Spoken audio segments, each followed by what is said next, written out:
Hey everyone, thanks for joining us today. I want to introduce Elaine, who's one of our partner members, and she's the client services manager with Come to the Sahara. So I'm really excited to hear more about her Morocco tours. So welcome, Elaine. Thank you so much. So, Elaine, do you want to share with us sort of kind of how you got started with Come to the Sahara, like where that went? Well, this is one of those funny stories. I suppose everybody who travels dreams of having that life-changing experience and the trip that takes you off on a whole new adventure. And I certainly never expected that to happen to me, but that's exactly what happened to me. So before I went to Morocco for the first time, Morocco was one of those kind of mysterious countries that I didn't know very much about, and it seemed interesting and fascinating, although I don't really know where I got that idea, but it was somewhere on my landscape. And then because of a hobby interest that I have in textiles, I discovered this tour that was led by an operator out of the UK who was going to organize a tour to go to Morocco for a week to make a carpet. And at first I thought that was really exciting, but when I went to the website, I discovered that they had a culinary tour where you would start in the desert and move up through the successive villages into the mountains and discover the food at every stop. So I immediately signed up for that. I thought that sounded just wonderful. So then I looked at myself and I said, well, I'm an experienced traveler. Am I really going to go to Morocco just for 1 week? No, I'm not. So I started going to the library and getting all the tour guides, and before you knew it, I had another 3 weeks planned for myself in advance of this cooking tour. So there I am in Morocco having a wonderful time, and you can imagine what happened. I got an email from them, that fateful email, saying that they didn't get enough registrants for the program, so they were going to cancel it, but they didn't want to refund my money. No, they wanted me to go to the Riad, which was kind of like a boutique hotel, where they were going to operate this tour from. And they said, the man who operates it there does all kinds of tours in Morocco. He'll help you do anything you want. You know, you still want to do a cooking class, he'll organize it. You want to go to the mountains, he'll organize that. You want to go to the desert, he'll organize that. Well, I was sold because honestly, the one thing that I found difficult to organize for myself the first time was to get to the desert. And now here was my chance. So, okay, this is what we're going to do. So I was due to depart literally the next day, and then two other people who were staying at the Riad heard what I was planning to do, and they instantly dropped their plans and wanted to come too, for the same reason. They found it just too difficult to go to the desert. So that made the Riad owner happy because now he had the three of us with his driver in the car off on our desert adventure. However, they both had health problems, and they really shouldn't have been going to a place that was so very hot. So after a couple of days on the road, I actually stopped being a client and I started being sort of the helper for the driver to make sure that we all got back safely. And so at the end of that trip, we sort of looked at each other and said, maybe we could do some more of that. And So thus was born. here we are 10 years later. So um, I have a second career and he has a first one because honestly, what I'm really doing is helping him have a future. It's Wow. very difficult for young people to start their own companies in Morocco. And so Right. this is a way for me to kind of help him get started in business, teach him a few things about business, and of course have a wonderful second career, as I say, for myself.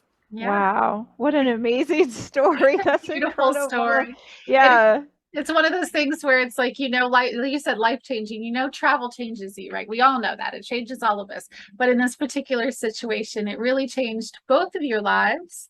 Mhm. And that's why you're here today. So I'm so glad you were able to share that story, oh, because me it too. means Yeah. so much to all of us to know that when we're traveling with people that this is why they do what they do, that they love it. You actually loved being in Morocco. You met somebody who, you were able to help and connect with. And it's all it checks all of our boxes. Right, exactly. Yeah. So do you want to share a little bit about why you feel so attached to Morocco and want to share it with others? Mhm. Well, thank you for asking that too, because As you can tell, my first experience was life-changing, and it was because a whole new world opened up for me there, and I felt instantly comfortable in Morocco, and of course, never expected that. Again, this was a country that was very mysterious to me, and even among my friends and colleagues that I speak to now that I've been doing this for a few years, I know that most of us in North America know very little about Morocco. And of course, many people find it intimidating to go to any country where they have no idea of the language. It's completely different. The culture is different. In the case of Morocco, it's also an Islamic country. And we know that there are some very different ways that they approach life because of their religious convictions and so on. And that also varies from Islamic country to Islamic country. So there's lots of question marks about Morocco. And I feel that it's a real privilege that I have, based on the wonderful trip that I had, to offer this opportunity to other people to discover this country and discover how beautiful it is and how rich the culture and the history there. And particularly because, many of us have been to Europe many times, and we've been told about the connection to Morocco, of course, especially if you've been to Spain or Portugal, for example. And so here's the opportunity to come to that other country and discover it, and those connections that are actually part of our own history when it comes down to it. Yeah. So ultimately, people come away with a much better understanding of the country and maybe even of our own culture. Yeah. And I think that kind of leads into our next question, which is what would you ask somebody, or what would you tell somebody who's thinking about going to Morocco? Okay, you sort of already answered it, but if somebody's on the fence or they're thinking about tipping my toe in, what would you tell somebody who's maybe not sure or thinking about it? Well, of course, the line that I always say is stop dreaming and start planning, because it is acceptable, or accessible, I should say. And it's a wonderful, wonderful country. The physical beauty and the variety in the landscapes, it just breathtaking. Where else can you go where in a space of a day, literally, you can be in the dunes of the Sahara Desert and right out on the Atlantic Ocean. And in between, you've gone through, a massive range of mountains. It's just an unbelievable country, just physically and geographically. It's one of the richest cuisines in the world because, of course, Morocco has a rich history of having been on all the trade routes between Asia and other parts of Africa and Europe. And so now you get the spices and the food influences from different cultures and so on that Morocco has embraced and made their own. And so there's just a treasure around every corner, it seems. Oh, it sounds amazing. It does. And you make it sound more comfortable and accessible just by sharing your stories. I think that's a big part of it. I mean, you're Yeah. right. It's very different in so many aspects, and there's a hesitancy from an English speaking perspective of, we don't know the language, we don't know the culture or customs. So, all right. So now we're on to the most. Oh, I'm sorry. I'm sorry. I was just going to say, on that point, if I could just add one thing. Morocco is different from some of the other Islamic countries in one important respect, and that is because, of course, it was colonized for decades by France and, of course, visited by Portugal and some of the other European countries. Many Europeans have holiday homes in Morocco, and so when you're in Morocco, it's like there's almost a veil of European sensibility that's laid on top of the traditional culture there. And so it's more accessible in surprising ways because of the influence of Europe on the culture there. Sorry. Oh, that's interesting. Yeah, no, Yeah. don't be sorry. That does. It's just amazing to think of all the layers, like you said. But I'm excited to ask what new things you have coming soon with your business.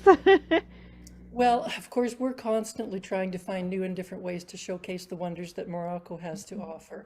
Obviously, people can go to our website, and there you'll find a lot of the tours that I would call sort of standard tours that you should expect any operator going to Morocco to offer. Obviously, they vary in length and so on, but in addition, we try to take a little bit of a different slant on some things. So for example, we have a women's tour that's designed to showcase the life and culture of Morocco from the woman's perspective. And so there's several things on that tour that are really designed to really connect our travelers with the life and lifestyle of women in that country. Similarly, I've talked a little bit about the wonderful food in Morocco, so it's only natural that we've got a culinary tour. And we're also working on a couple of other things, one of which is a tour that will include the Fez World Sacred Music Festival, which is an international event, very well known and a very special opportunity for people. So it's those kinds of things that about Morocco that are unique and special, and that we want to build tours around, because we really do believe in I guess the enriching value of the culture of Morocco itself. Yeah, that sounds amazing, Elaine.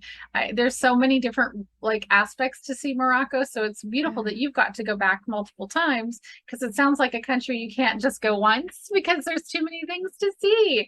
I'm counting. It just sounds, and when you were mentioning layers earlier, April, I was just like, yeah, there's so many layers, so many different aspects, so Right. many different colors. There's the textiles, there's the food, there's the people, there's, Yeah. there's history, so I am so excited that you're part of our collective. So thank you for joining us, Elaine.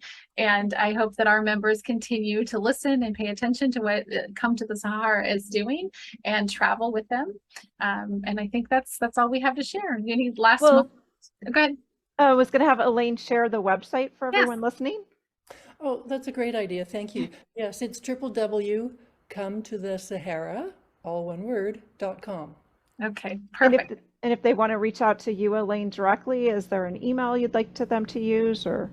Yes, it's really simple. It's my first name, Elaine, at cometothesahara.com. Wonderful. Thank right. you. We will share this with everyone. We hope to see more trips from you guys. Thank you.